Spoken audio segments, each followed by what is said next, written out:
She is serving pumpkin today. I'm so sorry. Hi and welcome to this year's fall/pumpkin video.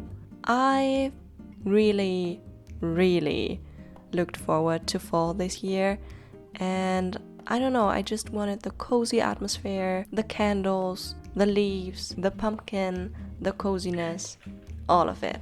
So basically I wanna show you 5 different recipes that I happen to make this fall with basically one pumpkin. Honestly, I think it was just one pumpkin. So yeah, let's just start right into the video.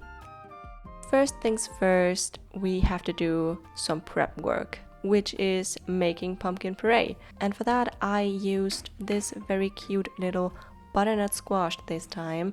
Normally I'd use Hokkaido, but yeah, I wanted to make something different this year. Also, a little disclaimer, I will probably not do a voiceover for every little thing in this video, so you can find all the detailed recipe information, inspiration, or anything you need to know basically in the video description below or on my blog, because some of these recipes may have already been out there.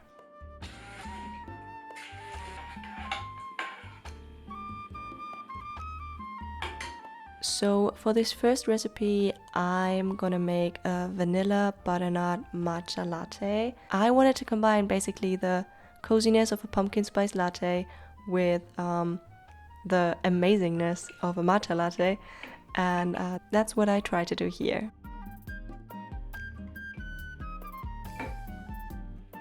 Also, I'm lighting a candle because there's no sunlight in my apartment in fall or winter whatsoever, so I need a light source.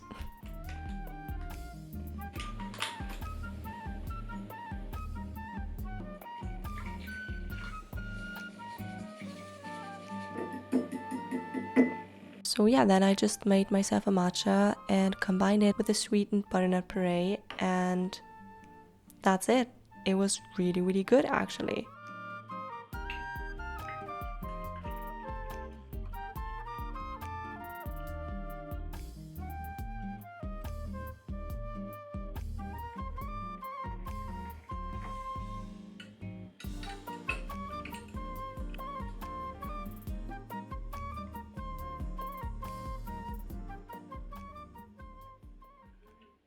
This second recipe is a pumpkin birthday cake because it was my cousin's birthday that week, and it's actually a modified recipe from a cake recipe that's already up on my blog, and let me tell you, it is a fan favorite, it is an author's favorite. I really love that cake and I wanted to make it into a birthday-esque cake version. You can find the whole recipe linked down in the description. Also, maybe what's worth to mention here is that I prepped basically the whole cake the day before. So I made the cake bases, the frosting, and the granola topping the night before, and then just assembled the cake on the morning of her birthday.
I also cut off the tops of the cake bases so they're a little bit more even and easier to assemble. And then I just added the frosting, added the cake layers, and then started decorating the cake with some fresh orange slices, the granola crumbles, and also edible gold glitter because it was a birthday after all, right?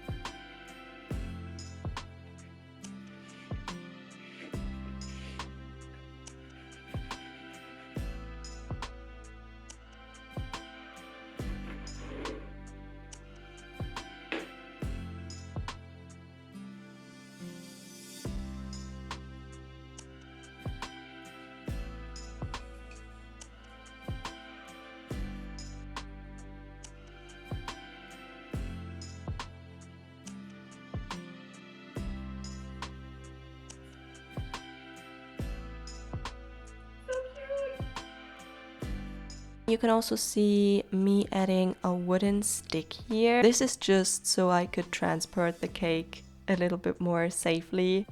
I was kind of nervous, but it worked. And yeah, that's just some footage from the birthday. Happy birthday again. Basically 2 people shared one ginormous piece of cake because it was really like high, but it was really good. The next recipe is this pumpkin cake leftover tiramisu. Basically, I just wanted to do something easy and chill and also get use of the cut off tops of the cake bases from the day before. So yeah, I actually even made coffee for this, so I can call this something like a tiramisu, I think.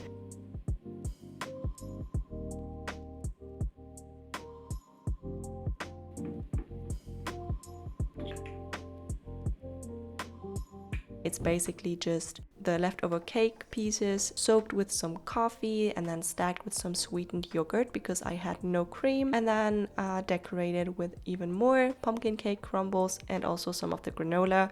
And yeah, I actually ate it that night because I had a friend come over and it was really good. Again, a really easy and fun way to get rid of your cake pieces.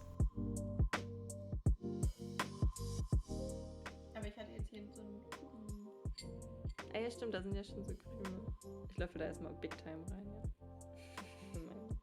Für mein Gerät. Mein Video. The next recipe is a pumpkin milk bread. So for that I tried the Tangzhong method, and for that you want to combine flour, cornstarch and hot water until it forms some sort of like a sticky paste. I'm gonna link the video that gave me the inspiration for this specific kind of Tangzhong method, and also my full recipe, or the recipe I ended up with, in the description. And then you add your warm plant milk, your yeast, your sugar, and you let the yeast bloom, and then you combine everything and also add the remaining ingredients. For me, I added pumpkin puree, flour, also vegan butter to get a really nice, like a pumpkin bread-ish soft dough. And then I also let this dough rest overnight in the fridge, and the next day the dough doubled in size, looked amazing. What followed was a lot of kneading and shaping.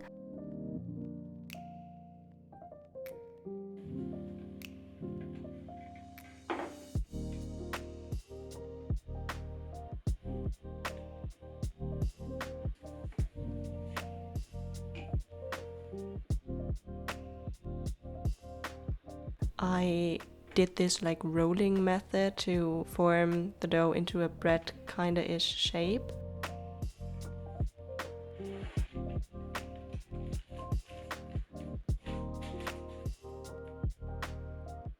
I also brushed it with a syrup wash out of plant milk and maple syrup here and there, and then also a lot of resting, but it's totally worth it, trust me, because honestly, showstopper. It is one of the best things I ever baked in my life, for real. But yeah, I'm gonna stop rambling now. After baking, I tested the bread with a wooden stick to see if it's like all clear, all good. And then let it rest and cool down on a cooling rack or baking rack. And oh my god, I mean, look at this. Do you see how soft this bread is? How wiggly it is? I'm so happy. I'm so happy. Oh my god. Like, I could not stop squishing it. It was my child. It was my little child at this point. Wow. So fluffy. So soft. I'm just amazed. Like, can you see my face? Can you see the look I'm giving this? Guys! This is the softest thing in human history. What?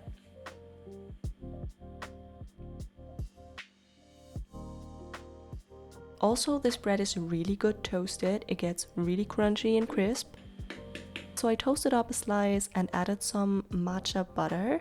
It's basically just butter combined with matcha and maybe a little bit of sweetener. It's really interesting and I kind of like it. I also wanted to try to make some artsy toasts, which I see all over Pinterest these days. So yeah, I made some little star-shaped banana pieces, added it to my matcha toast, and then also drizzled it with this vegan honey, which is actually really good. And that was amazing. That was perfect. I wish I had this right now. It was just really good, guys.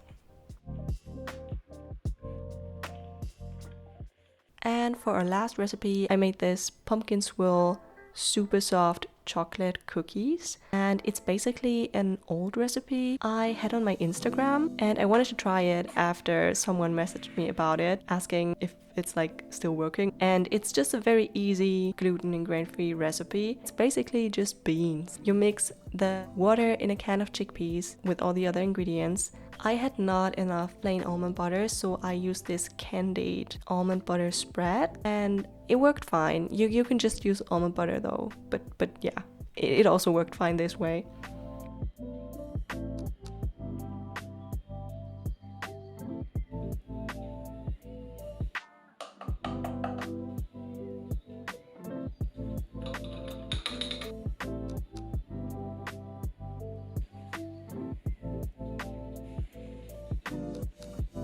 Then you should get a sticky dough like this. For the pumpkin swirl, I just combined some pumpkin puree with vanilla pudding powder, an optional sweetener, and then just added it to each of the cookies. And I also used this very handy tool, this cookie portion spoon kind of device. I'm sorry, I lost the word for it. I have no clue right now.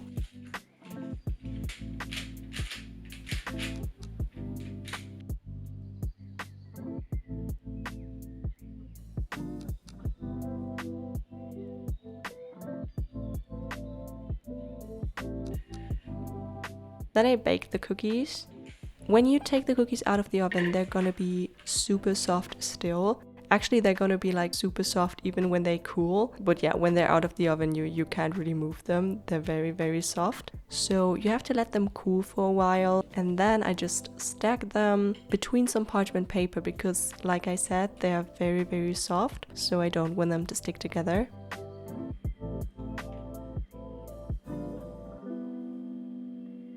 So yeah, these cookies were actually more like on the brownie fudgy side of cookie. I'm not even sure if you can call them cookie, but they have a cookie shape. Yeah, so I made a little matcha along with it, dipped it. It was a beautiful experience. These cookies still live in my freezer to this day, which no, is a lie. Actually, just one cookie survived and is still living in my freezer. And I have to say, I also really like them frozen, honestly. I have been eating them straight out of the freezer or out of the freezer and then dipped again into a hot beverage. It's amazing, guys. It's so good. And that's it already. I'm so sorry, I'm just rambling. I hope you had fun watching this video. Happy fall, happy cozy season, happy pumpkin season. Yeah, thanks for watching. Bye.